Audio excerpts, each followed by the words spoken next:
here. Do we need to unmute people or can they unmute themselves? Yeah, so if you want to join the conversation, it looks like Kyle, you got your video up, but your audio is still muted, which is in the bottom left corner. Anybody else, the bottom left corner, you'll see a camera icon and a microphone icon, and you can just click those, and that'll make you part of the conversation. Hey, Kyle, looks like your microphone's off now. I can see you. I can see you speaking, but I can't. Maybe it's still initializing. I can't hear you at all. Hello, testing. Hey, there, there we go. Yeah. Awesome. That's great. That's great. Let's see. We also have Nia Satino. Nella. Like yeah. Yeah. Nella. Hi. Great. Awesome. That was my poor attempt at my Spanish language skills, seeing a double L. So, I apologize for that. We got Colin Truby on the call now. Of course, Kristen Stewart, the festival director, is on the call, monitoring. Hello, everybody. Hello. Hello. Hi. Hello, Colin. Hi. Nice to meet you guys. Nice to meet you. Nice to meet you too. Yeah. So my name is Matt Swift. I'm gonna be helping monitor and moderate the Zoom conversation today. I'll have some questions for everybody. We're just gonna let some people have some time to boot on. This is my partner, Nikki. She runs our two-person strong-armed production company, Nicolette Cinematographics, who's putting all this on today for the Columbus International Film Festival. So she'll chime in as she can, but she's gonna be mostly making sure everything works correctly. Because we're also attempting to broadcast this out to both Facebook and YouTube live. Wow. Which is something that we do regularly. And we say, hey, Kristen, we have the ability to do this. Wouldn't that be cool? And she's like, yeah, that'd be great. Sweet. Because then people could just stumble upon it. Yeah. So it looks like we're live and everything. We are live. Are we live on YouTube as well? We are live on YouTube as well. Okay, yeah. All right. Does everybody? It looks like we have a few more people here that have mic and cameras on. Everybody knows how to do that. It's on the bottom left-hand corner. You can turn your mic off and on. You can turn your camera off and on if you need to do something or step away or whatever. It is helpful that if you're not speaking, that you can mute your mic, just because it does make it so that the system of Zoom doesn't have to constantly cancel people out. So if you do want to speak or something, you just undo your mic and then speak.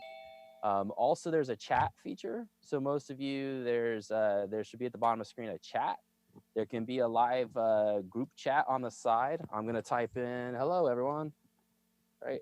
So we can actually, if you have questions or you have something you want to add, we'll try to monitor that as well. So if people want to add some things over there. And I'm trying to think. Also, in that chat feature, there's a little ... for more. You do have some other things over there. If you want to message somebody privately, there's some other things there in that chat. So awesome. Hello, everybody. Great. I was trying to think if there's any other small little features that people might not know about. I think we're good. Awesome. So welcome everybody that's maybe watching online and that's here today on our chat call. What we're gonna do is I'm just gonna have everybody kind of introduce themselves who's on the call right now. Maybe just say a few words. What I'm gonna do is I'm gonna try to pick people out so that way we don't have to worry about being over top of each other in any way. So let's go ahead and I had a few chances to talk with a little bit, so I'm gonna go in reverse order. So on the bottom of my screen, I'm seeing Michael Artis. So Michael Artis, why don't you chime in and just tell us a little bit about yourself in a few words. Hello, everybody. It's good to be here. It's a little different feel for everything. I actually feel official, though. I feel like I'm worldwide right now with the way this is going. So congrats to everybody. It's a pleasure. I'm looking forward to seeing everybody's films. My name's Michael Artis. I am the owner of Artis Creative, and we do creative content through sitcoms, dramatic stuff on television, movies, and all this other stuff. So my show is We Fight, We Love. Kyle Meeks is on here with me. He co-produced that with me, so shout out to Kyle. It's a romantic comedy, unromantic comedy about three couples, married couples, that self-facilitate relationship counseling in an effort to strengthen their marriage. when they learn that the couple that mentored them all is divorcing after 30 years of marriage. So each episode covers a topic commonly cited for reason for divorce. Could be managing money, taking care of the kids. They fight, they love, you laugh. It's on YouTube. I'm trying to take it from YouTube to streaming. So getting a lot of traction with that. So it's just good to be here and talk some shop with you guys. All right, real quick question for you, Michael. So what all's shown in the festival with We Fight, We Love? In the festival, it's the I have a presentation that has 2.5 episodes, and oh, it looks like we may have lost Michael. And, there we go. You guys are frozen up. Can you hear me? Okay. It looks like you're freezing up. Everybody else is still moving. We'll go ahead. Okay. Are we good now? Okay. Yeah, we're good. All right. So you have the 2.5 I presentation. took like 3 of the core. Correct. 2.5 episode presentation. One's dealing with religions. Excuse me. The other one's dealing with raising the kids. And it's a good transition because the show fluxes in between a drama and a sitcom. And so it's kind of right when it starts to transition more into the dramatic of it. So you get a feel for both sides. So yeah, I'm looking forward to when's that presentation happening? The presentation is 2 p.m. on the 18th, Sunday. On the 18th. Awesome. Yes. So and then also tonight, right? Yeah, so we actually run a festival, Columbus Movie and Image Art Review, which is separate. There's a lot of things going on. We'll be showing those 2 episodes of religion and the kids tonight at there. You can look that up if you want, Columbus Movie Image Art Review. So that'll be Facebook and YouTube as well. So let's go ahead and move over to Colin Truby. Tell us a little bit about yourself. Get my mic on mute. Hi, everybody. Excited to be a part of the conversation today with all you guys. So I'm from, I actually live in Columbus. So I'm from here, and I have a documentary short that is in the shorts block that actually was on at 12:30 called Expression Without Limitation. And it's about an art studio here in Columbus for people with disabilities called Open Door. And the video features a lot of interviews with some of those great artists. And my brother is actually an artist there. So that's kind of how I got connected with it. Yeah, I had a great time making it, and really excited that it was selected and is playing in this block. So thanks for having me. Awesome. That's really great. And Colin, we're actually associated with the Real Abilities Film Festival that's put on by Art Possible Ohio. And so if you're not aware of them, get in touch with us later or reach out to them. That's a great venue. They do screenings at the Gateway and other places. Oh, sweet. So get in touch with them about your film, because that Open Door studio here in Columbus is really awesome. And that would be yeah, they're a great organization. All Real Abilities. Yeah, Real Abilities. Okay. For anybody else who has a disability or making films about people with disabilities, Sweet. that venue exists. It's a nationwide venue. So we'll come up back over to Kyle. Do you have anything to add? Tell us a little bit about yourself. Oh. There we go. I started out in, I'm a photographer and filmmaker. I started out in fashion photography and kind of did the fashion circuit with New York Fashion Week and things like that. And over the last 3 years, I've been really interested in film and filmmaking. I kind of like to dabble in everything, so I wouldn't necessarily say I'm a director versus a writer or cinematographer, but I like to experiment right now. I'm at that part of my career, so I just love everything film, and it's an honor to be here to meet with other people who are passionate about the same thing. Awesome. That's great. Good to see you. And then we'll come over here as Aiden, right? You want to tell us a little bit about yourself? Hi, yeah, I'm also from Columbus, and I recently graduated from OSU, and I didn't really have film in my resume up until recently. And so I tried to make a short about why we pursue art. And so I made a short film about a dancer with epilepsy. And I was trying to project the struggle of why is she pursuing something if it's causing her so much internal harm. And we kind of answer that question in the short film. And it's kind of inspired by stuff like Whiplash, where there's obviously an external conflict going on with the main character. And then alongside that dark and depressing short film, I wanted to make something a little bit more bright and happy. And so I have a second short that I was making alongside that called Act. And that's, I believe, is airing later today at 5 p.m.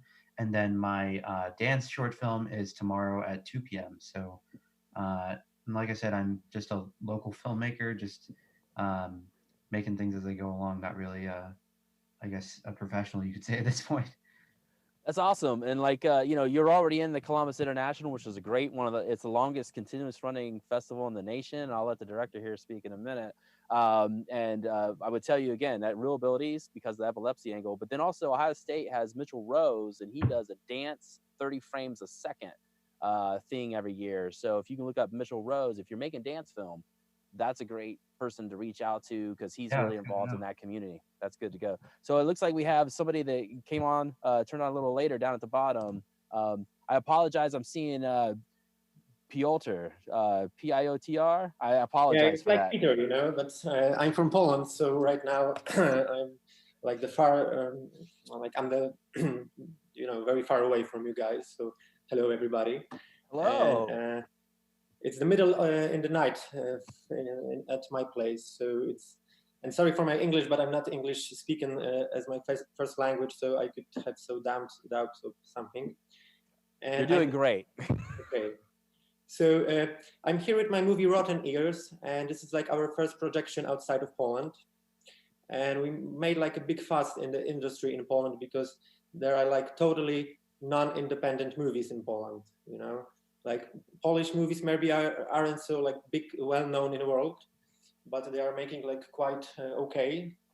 For example, like Corpus Christi, that was like this year candidate for an Oscar. So we made like the first, maybe not first, but the first so strong independent Polish movie. So it was quite all right. And that's all. That's an amazing feat. I mean, a lot of people don't realize that other countries, they just don't have the market for local kind of independent features in a way. There's a lot more grant opportunities in other countries, especially in Europe and Canada, but the market for getting them exhibited is much smaller. So they have to look for other international venues. So let's just go ahead and kick it over. If the director Krista Stewart would like to just say a few words while she's on the call with us. Hello, all of you. I'm happy to see you all. I'm very excited that we were able to create this platform for all of us to engage. I'm just overwhelmed and excited, especially because this really does give us access to like folks everywhere. And I think I can speak for myself that as an American, we don't really have all that type of access here. But it's very exciting having an international film festival come together in this type of way that we still have that opportunity to engage and talk about film. In these type of times where we can actually really see ourselves as global citizens for the first time ever, like in real life, because we are literally going through similar things, I think, as filmmakers, as artists, as creatives. And yeah, I hope you guys are enjoying like the content and the curation of the film so far. We absolutely have some more awesome things to come over the next couple of days. And so, yeah. Thank you, Matt and Nikki. I appreciate you guys as well. Awesome. Great. So, we talked about what we wanted to have a conversation about here first. And I think that one thing on our minds right now, right, is we're all doing this remotely, which is a really awesome tool because, man, we have someone from Poland chiming in on this conversation, right? And we're broadcasting this out to anybody who could stumble upon it. I mean, that's an amazing time in media for just us. Anybody could just pop off and make this happen with some few basic tools. It's unfortunate that it comes at a time when we're all faced with some anxiety about what the future holds with this COVID-19 pandemic.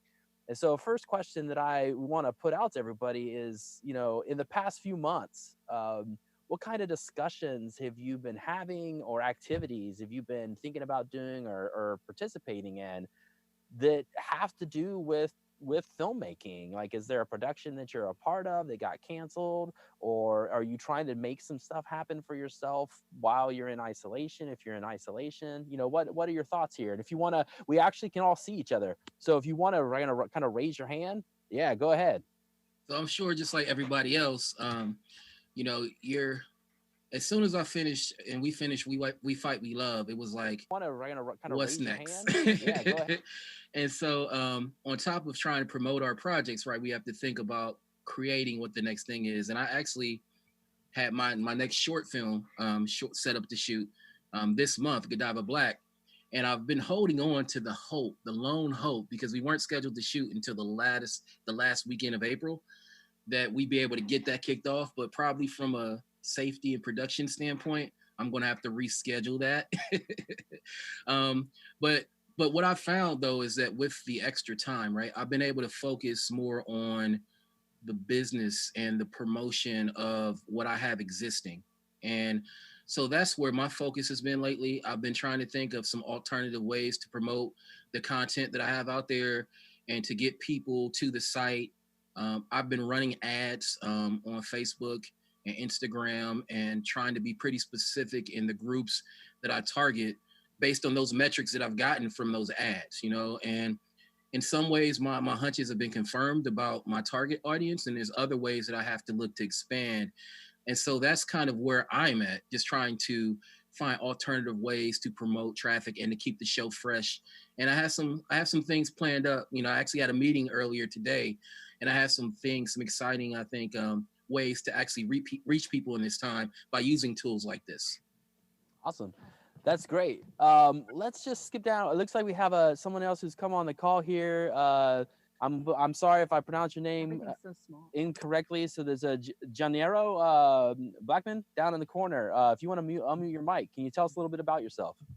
Hey, Matt, how's it going? Can you guys hear me all right? Yeah. Yes.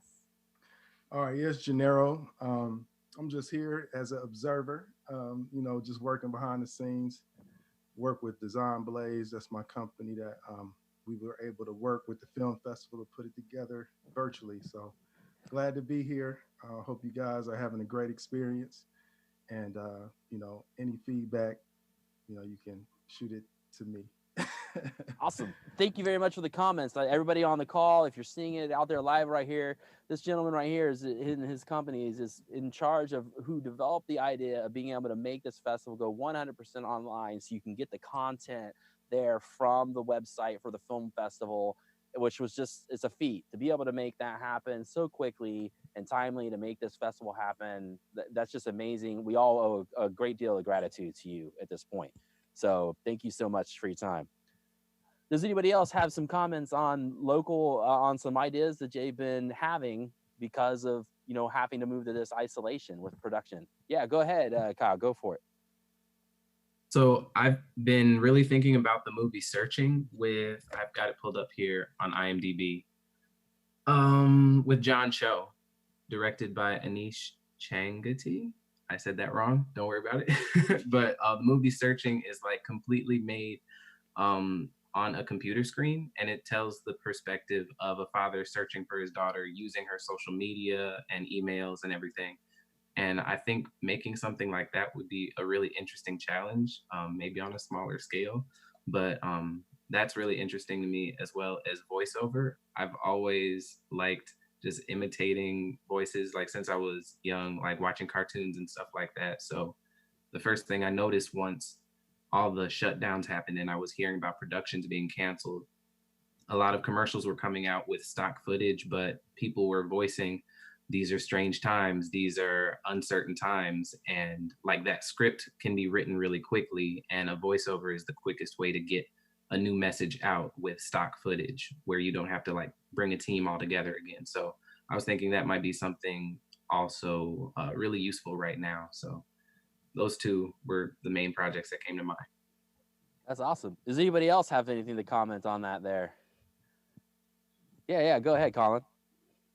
Yeah, I kind of had an interesting kind of thing that I'm trying to figure out as far as all this stuff goes. Is I was working on a project. I heard somebody mention Whiplash. I think Aiden said that.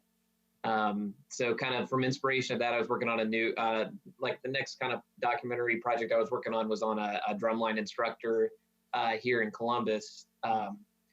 and was kind of working on a profile of him and their whole drumline throughout the season this year. And obviously they actually start practice for the fall season in January.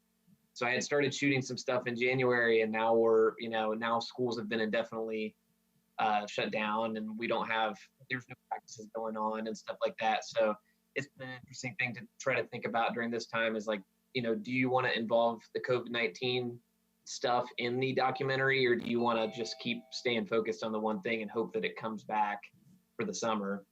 So just something I'm thinking about, I guess. Yeah. Mhm. Those are all important things. I know yeah, let's go ahead. Just keep going. Go ahead, Ad. Yeah, that's really cool that I think it was Colin was pursuing that. And I feel like this whole virus is a limiting factor for everyone. And I think that making indie film in general is always just about limiting factors. Like obviously you don't have much of a budget when you're working between an individual or a few individuals. So I think somebody else also mentioned Searching. I thought Searching was an incredible idea. Obviously that movie came out before this whole virus happened. But it seems like the perfect scenario to engage with that. The director of that movie, Anish Chaganty, gave me a book, ironically, about like the limiting factors while filmmaking, and it's really about how you utilize your abilities. And I think Ryan Johnson's a really good example where he didn't have much starting off as a filmmaker, so he would use his editing style to try to imitate things like disappearing or appearing into frame, just using like a simple false cut. And I think things like that, I guess, I don't know if this is through Film Columbus, but they were doing a $500 thing where they were, if you could make a short film, I think it was the timeline is already over for that. But where if you made something related to coronavirus, you could be promoted and get some money for something like that. And that I know a couple of people that were engaged in like trying to make a short film along those lines. And it's interesting how that limiting factor actually made them more creative to make something. So sometimes it's not necessarily a bad thing. Yeah, that's a really good point. I will come back to you. I was an instructor for film at Ohio State University for a while, and I would always say that like sometimes when a student comes to you and they don't know they're like, man, I have this assignment, I don't know what to do. Sometimes putting limitations on it actually helps the creative process more, right? When you have you could do anything, you're right, I could do anything, right? But if you could bring it in and say, okay, I only have these tools, I only can do these kind of things, I only have this room.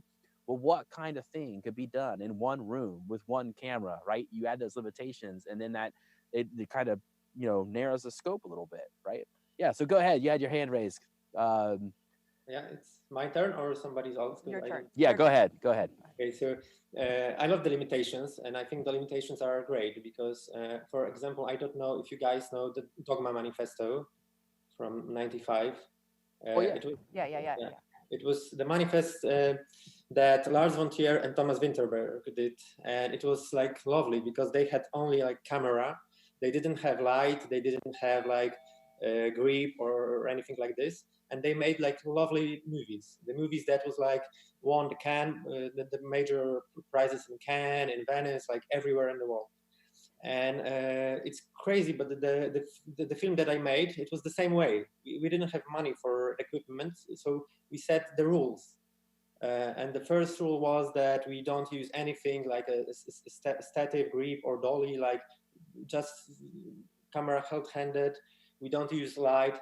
And the nice thing is that it totally, it doesn't look like this way, because post-production is another limitation isn't a negative, it's this positive thing, because I keep saying that we're just adapting. Adapt. That's what we're doing right now. So I don't see limitation as a negative. Yeah, and I think that's really good. It leads me to our third question, actually that I want to have, and I'll come back to you in a minute, Kyle. I saw you there. We're all participating in a pretty special film festival experience right now. you know, how do you all feel about the future of like submitting to film festivals to get your stuff out there? And the kind of the reason, and maybe moving straight to video on demand, because like the reality is right now is that there's more demand for content and less ability to have that content made at a certain level, right? And so I'm curious about what everybody's thought is about like how do like what are we gonna do? What are we doing? What kind of creative ideas do we have to just be getting our stuff out there to more people, right? So Kyle, yeah, you had some kind of comment. I was just gonna agree with Nikki that the limitation is more like a focus. Like it kind of sets blinders for us, so we reduce all the extraneous stuff and kind of just figure out exactly how we're going to do something. It's like the method is determined for us, and so we can be as imaginative as we want for the content. Yeah, go ahead, Michael. My bad, let me unmute. I think kind of piggybacking on what everybody said, limitations, I think as creatives that are independent, we live in limitations, and you're truly only limited as your creativity, you know. And I think to me that's what creativity is. It's solving a problem, right? And in any production you always have limits, whether it's money, whether it's abilities, whether it's time at the location, you know. So I agree, it's time to pump out things. We just have to be creative and also smart in how we're presenting things and how we do them, because a lot of us, I mean, we can't gather right now, so you have to find a way to tell that story, like Kyle was saying, with the voiceovers and things of that nature. So it's, you know, it's good to come here, and I'm interested in seeing what everybody else is doing in that regard as well. Cool. Does anybody else have feedback? Yeah, go ahead. Aiden. I remember a second ago you were saying that how do you put yourself out there? And I was talking to my producer about this the other day, because obviously I think we are all dealing with a crazy amount of saturation with everyone having a phone camera or whatever the editing process may be with iMovie, Final Cut, or Adobe. And we were thinking about Ari Aster, who recently came out with Midsummer, but he actually got you could say his big break with a short film called The Strange Thing About the Johnsons, I think it's called. And he basically had this crazy surprise factor to his short film, and that's what kicked him off to going viral. It's as much as I love the film, it's not particularly how do you say, like, it's not that crazy or in depth of an idea. It's just if you've seen the movie, it has it's just a crazy shock value to it. So much so that there are reactions on YouTube of people watching the short film because he has such grotesque imagery in the movie. And if you've seen Midsummer, I think it's to equal measure.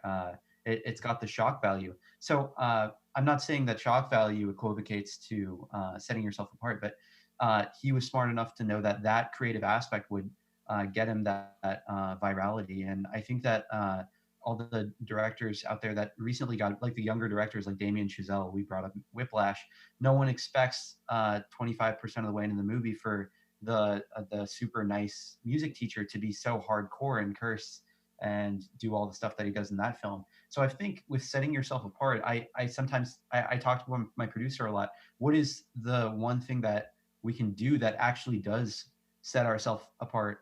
And I say that knowing that I've seen hundreds of short films where someone wakes up to an alarm and brushes their teeth. That's like the first 2 minutes. I've seen thousands of short films where that's what they do with their time. And I think that it's important as artists for us to think about why is this scene important? Why does this matter in the context of things? And I think watching some of the people's work who are on this group chat, I see that you guys are all doing that, and I'm really proud to be part of this group because it seems like y'all are doing original stuff with some of the work that I've already seen at this festival and other festivals, other festivals in Columbus as well.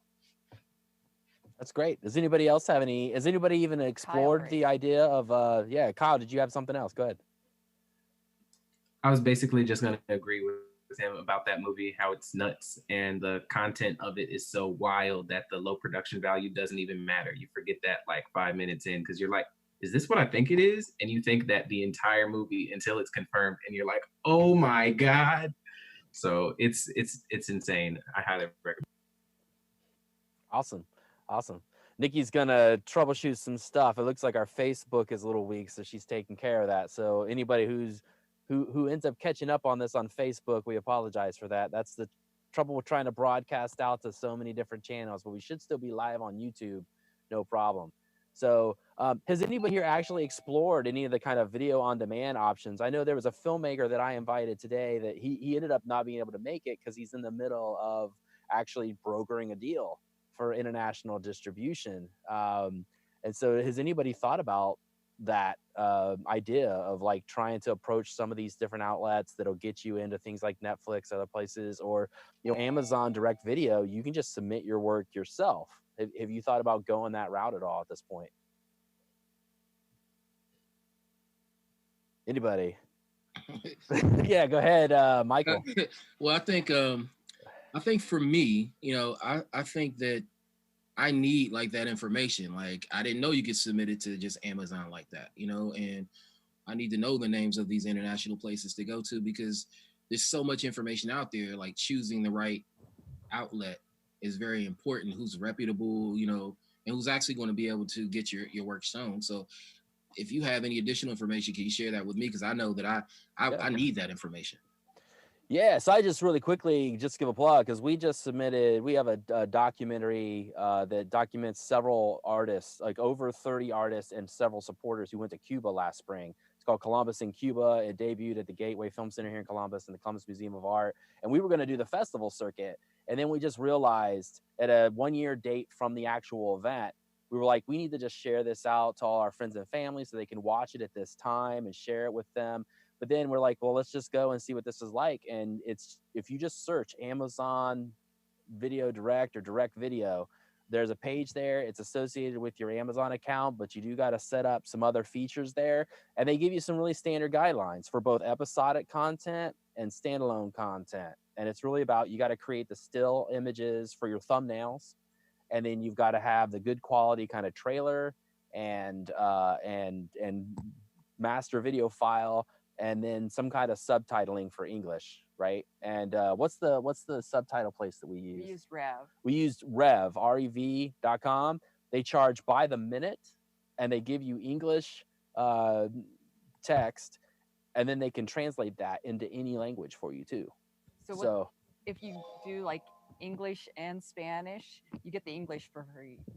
This echo is... Yeah, you're getting English for free. So she's monitoring the feed and speaking at the same time. It's like an echo chamber. So that's good content. But feel free, you can reach out to us. We're both easy to find on Facebook and other places, so we can share that content too. Nikki, do you think you could grab the link on Amazon? How hard would that be? And throw it in the chat. So yeah, go ahead, Aiden. Do you know if they accept short films as well? I didn't think that was something they did. I'm not entirely sure. You might want to read their guidelines. Can I jump in here? Yeah, go ahead. Yeah, they do. Yeah, the process, I don't know if I stepped away. The process is really, it's gotten more difficult through the years, but submitting your film, making sure you have subtitles, making sure it's at quality. Then there's a process now they go through that lasts like 2 or 3 months. Okay. Yeah. It used to be immediate. They used to just put it on, but now there's quality control that they check if everything's okay. I see. So yeah, short films are accepted too. Very cool. Yep. Really good to know. Thanks. Yeah. Does anybody else have any thoughts about, film festivals? Let's say, like one reason we skipped film festivals for this film was that, and until Kristen got a team together and started making everything happen with the Columbus International, we were like, is a film festival even going to happen? Things here, the Wexner Center for the Arts in Columbus, Ohio, they have their Ohio Shorts that usually screens there. That's tomorrow night. They decided to make that a streaming thing online, but that just came out like a week or 2 ago that was even going to happen. Aiden, you had mentioned the Columbus Film Commission. They have a new festival in town, and they've kind of postponed some of that work. And that's why they're doing that film contest instead. And they're going to try to do something, I think, online. We're doing something online, but I'm looking at Film Freeway and other places, and I'm like, so I'm going to pay $65 to submit my film. are they even going to show it? Are they going to, what's happening with other film festivals? Is there experience there? Has anybody been, they got news from other festivals? Yeah, go ahead, Aiden. Yeah, so I have experienced festivals cancel on me. I've experienced some giving refunds, not giving refunds. I was really excited to be in the selection for South by Southwest, for example, and that was a huge one that was canceled. Fortunately, I decided not to go to that, so I didn't buy tickets. And I know the people that are going to that are experiencing like headaches with, their stuff now. And in fact, you can see all their. They have a website where you can see all their stuff, but I haven't seen anything done as well as Columbus International. If I'm being completely honest, I'm not even. What you guys pulled off is pretty intense. I don't know how you guys did that, but that's more of a hats off to you. I know that Mommy Film Festival. I think maybe I'm mixing them up. A number of them had to cancel on me, but obviously it's for the better, right? You don't want these large gatherings of people. And I think that you guys are still supporting film. There are still a number of other festivals that are supporting film in a good way. So it's definitely still out there. I think this echoes back to what Nella was saying about this is our opportunity, right? Because I think Bad Boys 3 was the last big movie that was in theaters. So I think a lot of people are craving something to watch. And I think if you just post your stuff out there, now's the time. What I did personally is I just made a trailer, and the trailer has more views than my actual short at this point, but that got a lot of people to watch it, and I spread that around over social media. But yeah, festivals, open or close, it's always important to check the silver linings on these things. So real quickly, did they when they canceled on you, were there refunds of submission fees? So they gave me film freeway credit. So for what it's worth, they that allowed me to apply to. I think I used that money to apply to Nightmares, which is another film festival in Columbus. My film doesn't pertain to anything horror, so it's really just a really long shot for me to get into that. But it's better than nothing, you know. Because I'm interested in this topic specifically because, right, a lot of these film festivals, they're nonprofits or they have other things going on, right? So if they have a festival that has been shut down and they have to try to refund those submissions somehow, that's their income for that year. Usually income from this year is how the next year's festival gets made, right? And so if we have festivals all over the nation studying like, whoops, we can't have a show, does that mean they're even going to be able to make it come back next year? Are they going to be smaller, right? This is a big question about film festivals. So it's pretty amazing that the Columbus International was able to pull this off at the last minute like this, because then it still makes them relevant. It makes them push forward. And she asked us to come and do this. We do our own thing. Like, I'm not trying to, this is pretty cool. When I saw her on the news yesterday talking about the fact that they got this thing all up and running with the thanks of the guys' software and everything. That's just amazing stuff. Has anybody else had any experience here with film festivals? Michael? Yeah, Johnny, trying to excuse me, to add on to what Adnan was saying is that I've experienced the same thing. I've gotten a lot of emails saying that, hey, we're going to postpone the decision making. We're kind of at a crux of whether we're deciding to go online or if we're going to cancel or if we're going to reschedule. So far, I haven't had anybody cancel. It's just been, hey, we're just letting you know we're going to decide a little bit later, thankfully. My concern, though, right, is even going forward, like, for me as a filmmaker, like, I really wanted to get out there and meet people in other cities, especially like the major cities like New York and LA, or just bigger cities like Columbus as well. So from there, that's what I'm missing of it. In terms of it being online, it's great to have your work, anywhere that it's going to be played. But I think that piece, that networking piece, may be a little disconnected for me, not being able to actually physically attend these. And then honestly, some of the ones that I wanted to go to are in New York if we get into it. And I don't know how safe it will be to travel to New York, So it's just anybody's guess right now. I think the best thing to do is to just maintain a positive attitude and keep pushing your work to the outlets that we do have available, which it sounds like everybody is doing, which is good to hear. Yeah, go ahead, Aiden. I actually had a question for Piotr. I wonder what it's like over in and Poland. I was curious about that. Could you tell me a little bit more about what it's looking like internationally as far as pursuing art? Yeah, we have like quite a big festival market. There's like I think 100 festivals in Poland in general, film festivals, and they are quite big, like Kamerimage. I don't know if you know this one, but this is like very crafted for cinematographers festival. I've heard about that.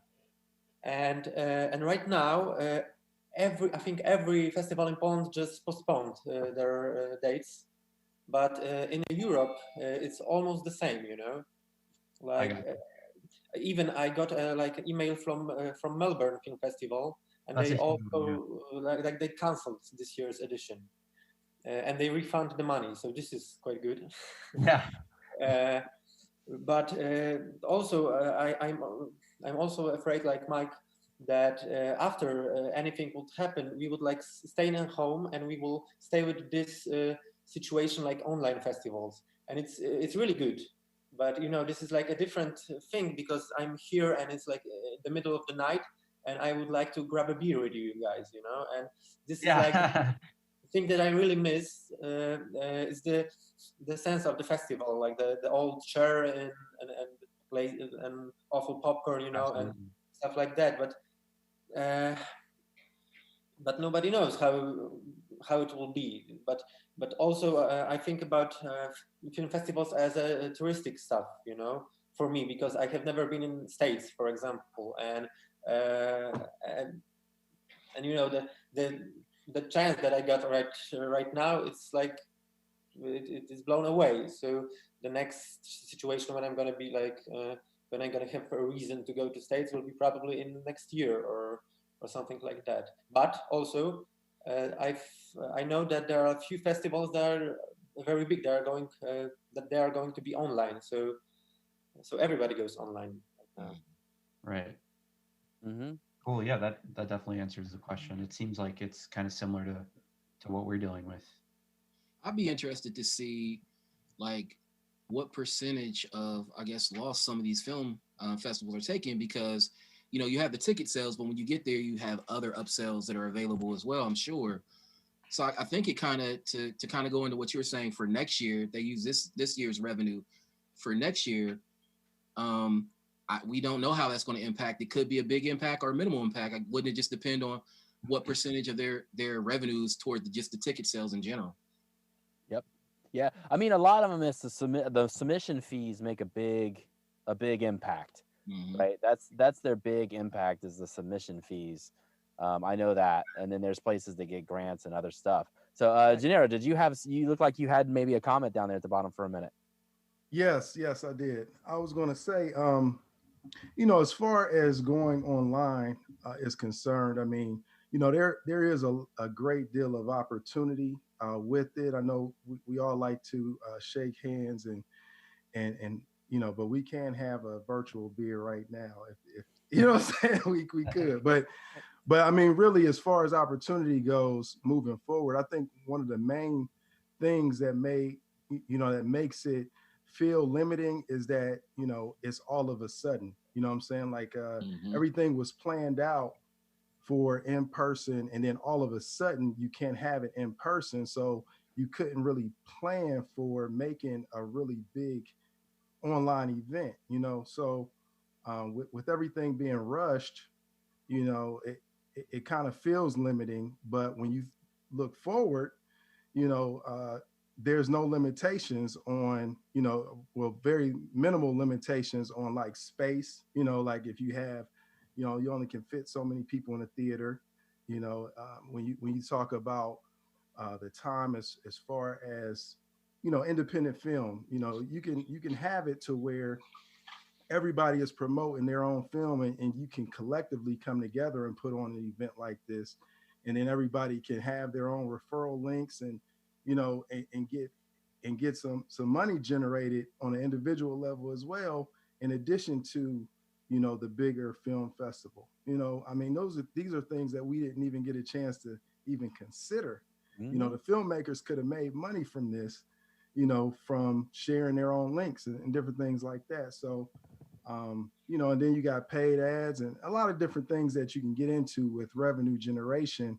when you bring online into it, because you don't have the hard cost of venues and different things like that. So, you know, I definitely think that it's a good feeling to be in front of people. But since it is something that we can't do, I mean, we are still connecting with someone in Poland right now. Right. You know, so that's pretty dope in my opinion. Has any of Can you I heard ask- about people doing drive-through theaters? Yeah, go ahead. We'll come back to this. Go ahead, Nella. What do you got? Well, I just want to ask Kristen, how does it look from last year to this year financially? It's different. Well, I wasn't the executive director last year, but based on just engagement, it's almost 120% more engagement. Being able to access so many people from all walks of life, and having so many titles. I'm sure we have almost 50% more titles than they screened last year. And so with that many people involved, it just it brings that much more in terms of audience. In terms of revenue, we're still looking at those final figures. We'll see those final figures in terms of the film festival after the film festival. But it's already looking like it's on the uptick in terms of what happened last year, and with the numbers that they had as the film festival transitions. And when I say transitions, we're just looking at film differently in general, right? Because of the online access. And so now that this has happened, it's going to shift even more. Congratulations, by the way. Thank you. And so I think we're still, the numbers are still out, but we're looking at, in terms of engagement, in terms of revenue, and looking at something that is much more significant than it was last year, which is promising. And I'd be interested in seeing what it looks like next year, because I imagine you'll have an online access point along with in-person film festival as well. Yeah, and it definitely changed the approach of how people will engage with this film festival in general. Because I think once you kind of implement this a virtual film festival access, you can't take it completely offline and turn it to in person. And so it's going to have to function in a 50-50 way. For good reason, though, right? So that now film festivals will have a streaming presence. I know other film festivals have actually started doing that prior to kind of like the pandemic and how we deal with art. But now, even more so, people are looking at those revenue opportunities for filmmakers, but also how it can just generate, for me, it's always about adding that community and adding more opportunities for filmmakers to work as a team, and those film markets across the globe, which gives us more access and will give us more information. I think that's kind of where film festivals are going to move. Well, I'm looking forward to next year too. Did you have something, Nikki? Well, I think this model is critical. I can't do this because a lot of people had concerns about a lot of people had concerns about like their work living online. And so the way Kristen executed this, where it's there for the duration of the festival or the duration of the night, the block, is brilliant, because you're allowing people to access it, but only temporarily. And so there's no better way to execute it, I think. Yeah, that's a really important element. And I mean, one thing about I want to add to what Chris is saying in the uptake, right, is, and she knows this, Columbus, Ohio, here where we're all at, is for this festival, is it's one of the most competitive markets for screens. We actually have more film screens per person than any city in the nation. Most people don't know that statistic. And so when it comes to trying to get your own film on a screen in Columbus, a lot of the theater, it's really hard to get into some of the theaters because they can't give up the space. It's competitive. If they give up the space to a film that might not make bank, then the next 3 theaters next door, they're all making bank that week, and it really hurts that theater. And so when it comes to film festivals, it makes it tough, because I've been involved with Columbus International over the years several times, and They did a really good job of moving around the city and finding different venues, but that's all like master planning level kind of stuff that like, and you got to know what community is going to come out on one night to what location in a big city like Columbus.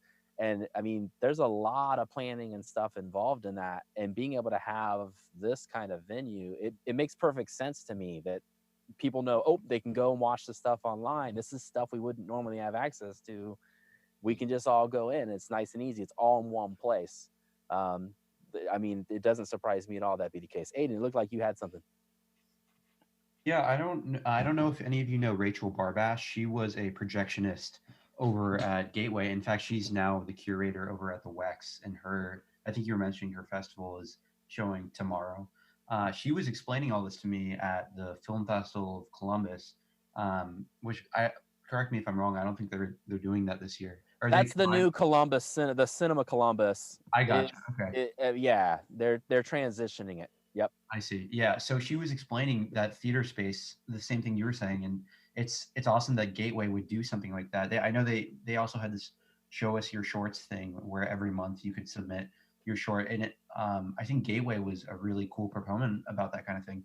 And the reason I wanted to speak is I actually am wondering, do you guys know what's going on with Gateway moving forward? If you guys don't know, Gateway is the movie theater that's in the Columbus area. I've heard some stuff about them letting go of a lot of people, but I don't know are they coming back or? Well, the press release was from Chris Hamill. Of course, Chris, if you see this, if I quote you wrong, I apologize, is that he did have to let a certain percentage of his staff go because of the times, but they are regularly putting out things, and they're starting to slowly create a presence for themselves by purchasing screening rights to specific films they would have normally programmed as part of some kind of block, like a documentary block or whatever, and then they're releasing those out through a platform that's connected through the Gateway Film Center so that you can screen them at home. I've been getting these emails regularly because I worked very closely with them. So yeah, I mean, they are trying to make that happen. I'm not too certain about many of the other theaters about what they're doing. So yeah, Michael, did you have something? Well, I just and I actually see this as opportunity, honestly. Like once things start to open up, because the theaters have been shut down for so long, they're going to be looking for other streams of revenue and income, right? And just honestly, I haven't experienced difficulties getting into like theaters for like local showings. Like I've been a part of like 4 different feature films. I've been a lead actor, and I've been like first AD, and I've directed some stuff. But like each one, we were in the Gateway. When we were in the Gateway with the film, I think it was Holy Hustle, right? That sold out all 9 theaters in there. You know what I'm saying? And then when we were at the other premieres we've had, they've all sold out the theater space that we've had. So I think it really just depends on your approach. And obviously, once you get the ball rolling on that first one, you can be like, hey, we sold out here. Do you take it to the next one? And it opens doors. So that hasn't been my experience, thankfully, but I feel like going forward, it's even more opportunity to bring people in because they need people to come back to the movies, Yep, that's true. And so we're pushing an hour here. So we've got a little bit more time. So I want to move on to another question here to start to go in a different direction. So does anybody here have any actual projects now that they're working on, or projects that they've planning that they've transitioned to working on this space? Yeah, let's go Kyle first. So I actually just finished it last night, and it was released this morning.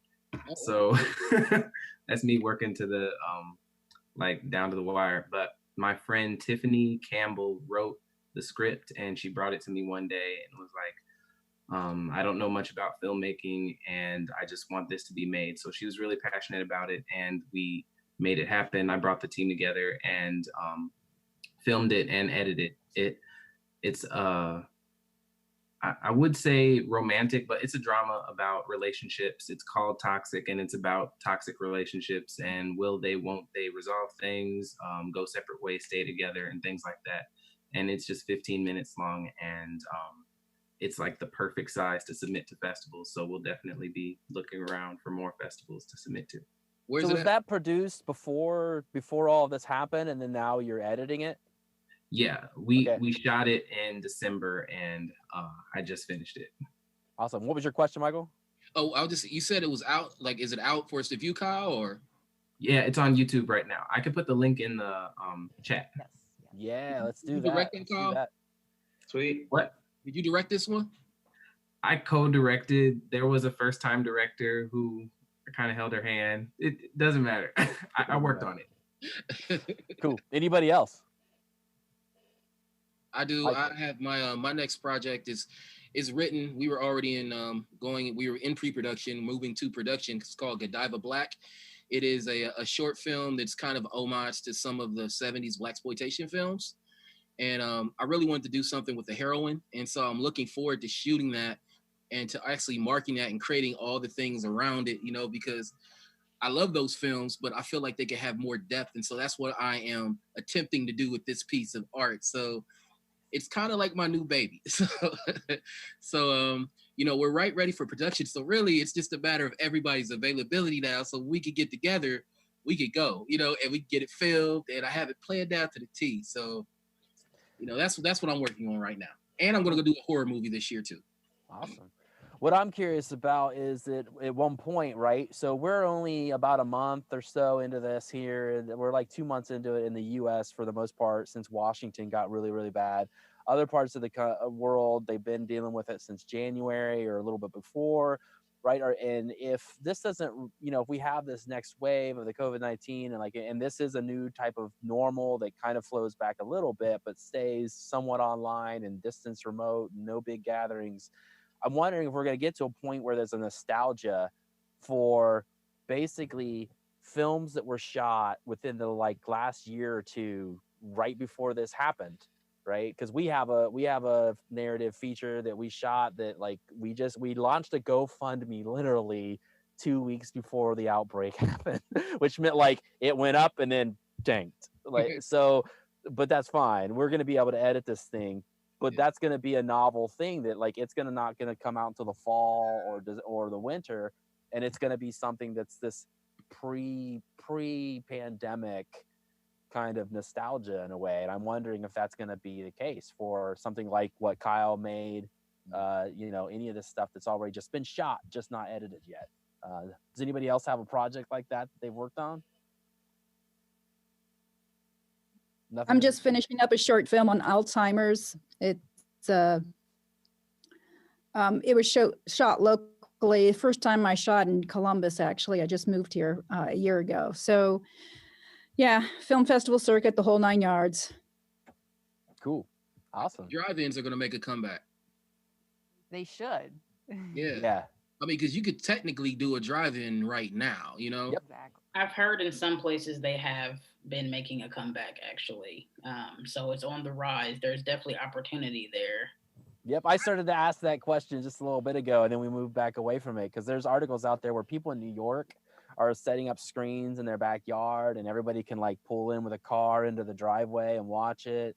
You know, a lot of the religious organizations here in town, there's a few of them that are doing massive outdoor church services in that way, like a drive-through and we have a drive-through here in Columbus, and so hopefully, you know, they can get those 2 screens running.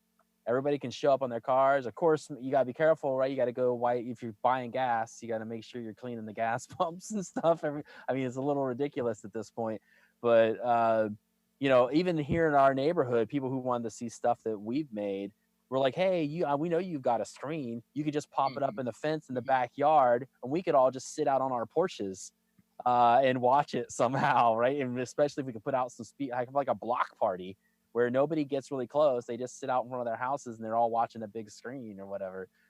There's plenty of opportunities to try to find a remote thing, and the drive-through is definitely something that might make a comeback.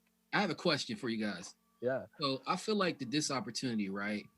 People have gotten this dose of reality right now that it almost seems surreal, right? It's like I'm here, but I'm not here. I feel like it's an opportunity for like the magic, the movie magic that made me fall in love with filmmaking to really come back. So my question to you guys or anybody who wants to answer is, how do you think in terms of genre, do you think we'll see a big surge of a certain type of genre of film now that things have kind of been shaken a little bit? Go ahead with Colin down here. He Yeah. hasn't said anything in a while. I've definitely been thinking like a lot about this, is because it'll be interesting to see genre and also like what subject matter we're seeing, because I wonder if we're going to have this influx of kind of COVID related stories and short films and stuff like that, because I know a lot of people, it's kind of, I mean, you've got a lot of time to sit and write. A lot of people, it's hard to think about writing anything that isn't related to COVID right now, because it's just so everywhere. So yeah, I don't know as far as genre, but I assume we'll see a lot of comedy and maybe some horror related to COVID in the future. I feel like the next, a year from now, we'll be having seen a lot of COVID related content. Yeah, we'll get to Aiden in a second. So tonight we're actually showing something with our event, Columbus Movie and Art Review, by a John Maslowski, and I think it was actually made for the Columbus contest you were talking about, Aiden. And he basically did a Zoom call, and if you didn't all know, you can actually record a Zoom call, and you can record it to edit later. You can download it, leave it in the cloud, all that stuff. And he put a Zoom call up so that it was him, and he recorded an actor playing the Bogart role from Casablanca, but he wasn't talking about leaving Casablanca. He was talking about, this dirty world with COVID-19, and he put a whole COVID-19 spin on it. He's like, play the song again for me, Sam. And he quoted a few lines from Casablanca as part of it. And he's like wearing a suit, he's got a drink and everything. And it's just a real short. It's not super high production because it's a webcam or whatever. But I mean, it's this kind of like noir comedy that came back because they were able to come up with this cool idea like this. So Aiden, did you have something? Yeah, I think that's really cool. I got to look that up afterwards. And I was going to respond with Michael. We saw a huge change in media after 9/11, where we saw like a ton of grit, I guess you could say, was injected into the like cultural lexicon. So I'm very curious with COVID happening, what it's going to look like afterwards, because I was just like looking through things to watch on Apple TV, and Contagion is trending. And people are like starting to talk about that now. And I remember it. I love that movie, and it's interesting to see that that's having a rebound. Kind of, it's good for Steven Soderbergh, I guess. But yeah, I'm also very curious. I think that people are going to reevaluate their social connections and see how like integral that is to their day to day. And so we might see more films about that. I have a friend who's probably unwisely shooting a short film right now, just showing like things in the juxtaposition of how things were populated before all this and how they are so empty now. So yeah, it'll be interesting to see for sure. Go ahead, Michael. I was just going, that's a smart idea. I mean, it's kind of dangerous, but like, yep. I think it'll be real profound to see, the difference between now and it's going to look like what's that Will Smith I Am Legend out there, minus the zombies. Yeah. Right. Yeah, I mean, we do a lot of different kind of work, a lot of documenting other stuff, but we also do experimental, and I have a whole series of things that are experimental, like landscape films, and I had to go take a camera outside. And so Easter Sunday morning at 1:30 a.m., so Saturday night going into still dark Sunday, when it would be hopping in the main sections of Columbus, right? It's a Saturday night at 1 o'clock. Everybody would be out in the Short North, our main gallery area. Everybody would be on campus at the bars and the dance clubs, all that stuff, right? There was not a person on foot at all out there at 1 o'clock on a Saturday night. And we put a sports cam, 4K sports cam on the front of our car and basically drove it up High Street. And the best part is though, we got to the Short North and Nikki looks down and was like, Matt, no camera. And I'm like, oh, and we turn around. And there's the camera sitting in the middle of the High Street. Luckily, was not that many cars. So and like it was a sports style camera, but it was brand new. It was the first time we'd used this camera, and it's already got dings and scratches on the outside of it because it rolled down the street. Oh my God. So like that's part of one of the things I'm showing tonight at our thing is this. It's basically like it's called emitting velocity, and it's Easter Sunday, like Easter morning 2020, and it starts with driving, and then it becomes very kind of mandalic and kaleidoscope, and then all of a sudden the camera falls off the car, and you seeing it just like look down the street, like it's pretty fun. So I see a lot of things like that. This kind of like dystopian angle of how abandoned some of our streets are now. If you add some real good screams to the end of that when the camera falls off and just go to black, you probably have an award-winning horror movie right there. Call it Everybody's Gone. Yeah. So anybody else? Any projects? Any ideas? Right now in Poland, we have like a big fight over the elections, because we have elections in 10 days, president elections, and nobody wants to do that. This is like a crazy idea because people are dying, but the people that are ruling the Poland right now, they want to do this elections because they know that in a half a year, in 1 year, they will drop off. So right now, this is like political fiction in times of science fiction, so this is like very specific genre, and it's very curious, about movies. But I don't know if you thought about what's going to be with cinemas, because I don't know, but cinemas in Poland are closed. In the States, it's the same? For the most part, yep. Most of them are closed. So that's so, why we're wondering. Columbus, Ohio has a drive-in. So it's these two huge, like 80-foot screens, and they basically have a movie on either side. So you pick side A and watch a movie, or side B, and you pull in your car. And, that thing was still running last summer. Hope it should be. They were able to make that happen, because, they'd have to clean the speakers. They have a speaker you put on the car so you can hear it. Radio now. Oh, radio now. Yeah, you can use radio now, so that's great. So then that takes the cost off. They won't get a lot of concessions unless they can come up with a way to deal with that. But hey, man, our governor actually had all the food trucks go to rest stops for the first time so that they could support truckers and other essential workers, and because food trucks aren't supposed to be there. And so, man, hey, South Drive-In Theater, if you see this, get a hold of some food trucks and have them, right? Because then you could cordon off a thing and people could come up, get their street taco, go back to their car. They could practice the safe distancing, right? Try at least. Nikki experienced something really bad the other day at a store where there's like a bottleneck of people just like everywhere, and you're just like, whoa, that's way too many people. I'm leaving this store. So, but that's a good idea. Hopefully that comes back. So. Does anybody have any kind of last minute thoughts? Anything they want to add? Maybe about the festival, like being able to be a part of? Yeah, go ahead, Gino. Yeah. So first off, I really enjoyed, a lot of the films I got a chance to. Well, when I was putting it together, I got a chance to look at a lot of the films. So congrats to all the filmmakers, and for anybody that was, involved in a film festival that got canceled, just tell them to give me a call, and I'll help them out. But no, it was a really great opportunity, and I'm glad to have been a part of it. Awesome. I would tell everybody that, so we're still on YouTube, right? So Facebook had an issue, which is weird. We've been I think everybody's going live on Facebook now, and so Facebook's just having some trouble keeping up with it all.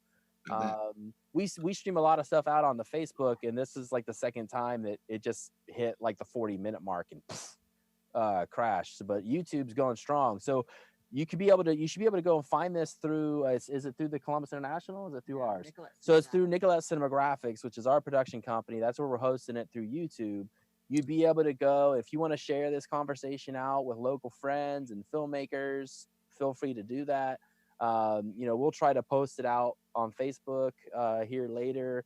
You can look us up, Matt and Nikki Swift. We're pretty easy to find. I think you could pretty much find the director, Kristen Stewart, as well, and reach out to her. She can help you be able to share this out in some way. That way, for people who still have films coming up in the block, like we can, they get to hear a little bit about your work. They get to meet you a little bit in person. Maybe it convinces them that they want to go and buy that block and watch your stuff, right? So use this as a mechanism to share it out and try to promote some people to log on and subscribe to the festival to see your work.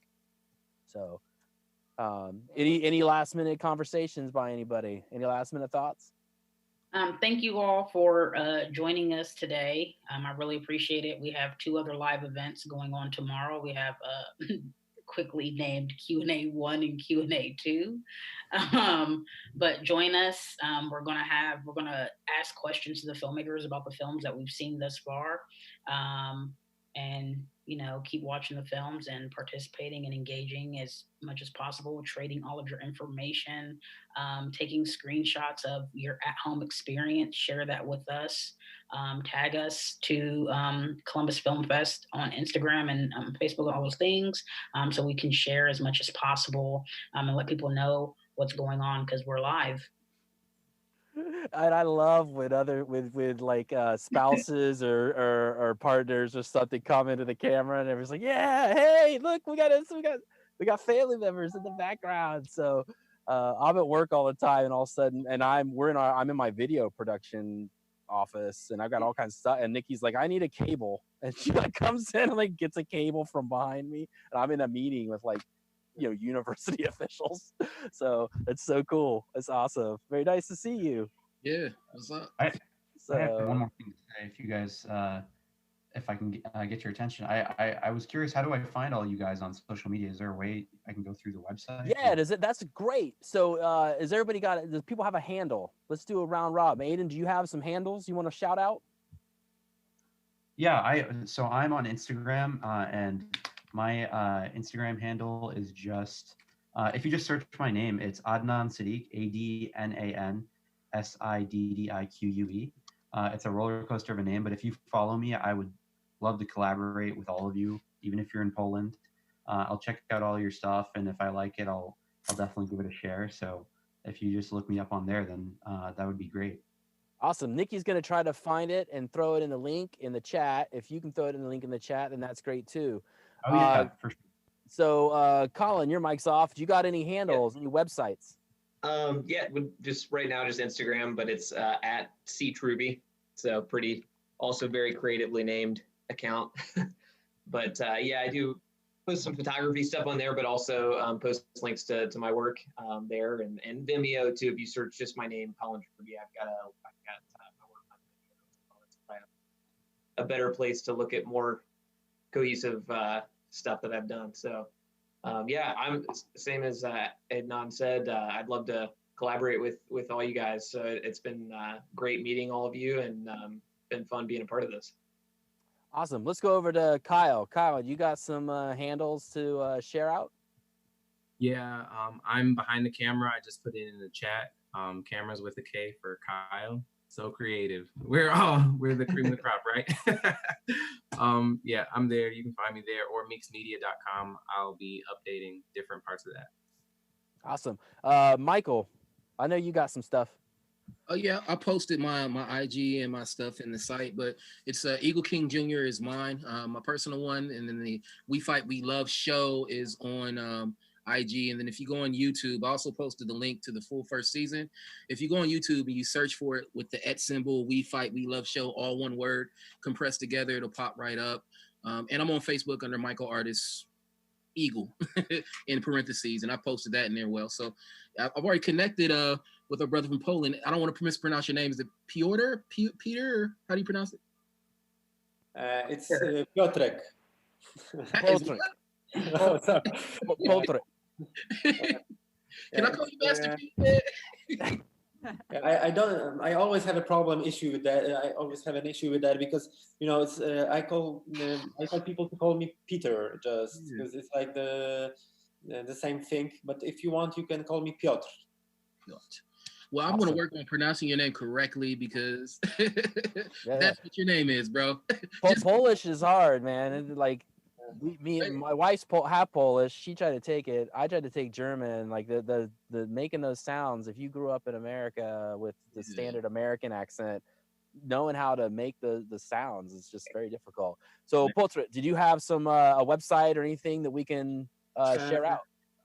Yeah, it's like my name and surname. I will send you a link. So I invite you to Poland also. If you have any time and the whole coronavirus stuff will just go somewhere away, just come to Poland. It's quite nice country and it's not so cold as everybody thinks. So, real quick, where are you at in Poland? In a capital city, in Warsaw. Okay, that's what I was gonna say. Are you, because we kind of want to, because she's half Polish. We kind of want to go to Warsaw at some point, so that's cool. Awesome. Yeah. Gino, do you want to share out anything about your company real quick at the end here? Absolutely.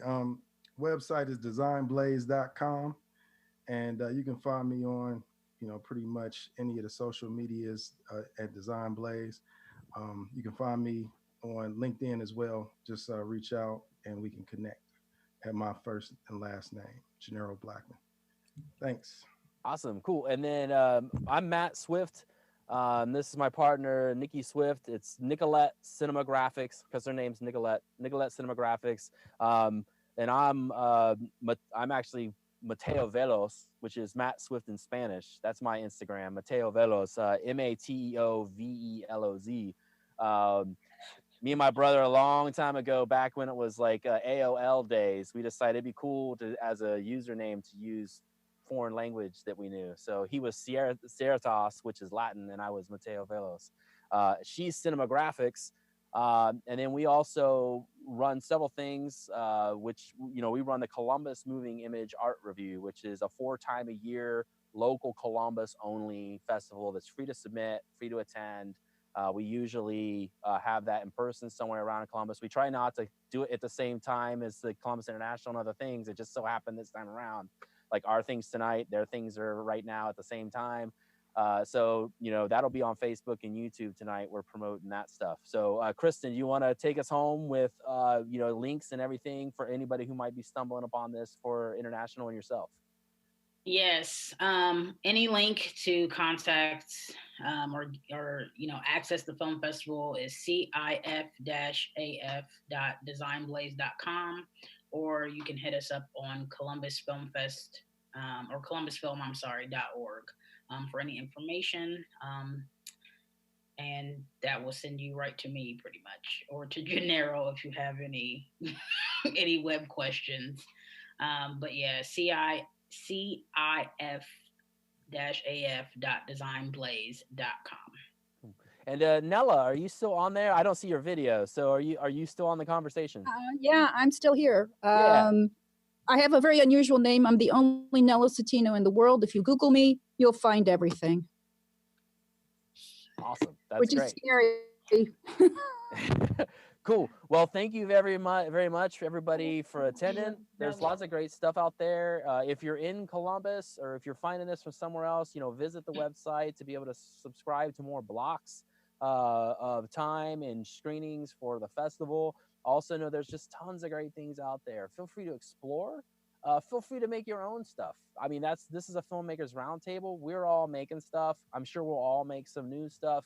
But something that I believe in is everybody that's out there, this is the time. Zoom is actually free. You can make some cool stuff with it, just with a webcam. You could use your cell phone to do stuff. You can even do Zoom on your cell phone. My cell phone video is actually better than my laptop video when it comes to Zoom. So like that works really well. There's all kinds of cool ways you can do stuff. I just want to show you real quick some of this stuff, right? So we're wearing lapels today, and it's because we're running it through a Zoom. I don't know how many people know that you could do this, but like lapel 1, lapel 2, USB host, that USB host is going over into our laptop. And when I go to Zoom or I go to do a webcam, it lets me select this Zoom as my audio device. And so you could run all kinds of stuff in here and just record on your laptop, right? I mean, there's so many little things you can do. That's just one tip. So everybody be creative, be safe. Thank you for tuning in today. And Nikki, you want to throw up the final logo and everything? Yeah. Here. So we're going to throw up the logo for the Film Fest, which will have about the stream here, and we're going to log off. So thank you everybody for coming. Feel free to hope you have fun with the rest of the festival. Be safe.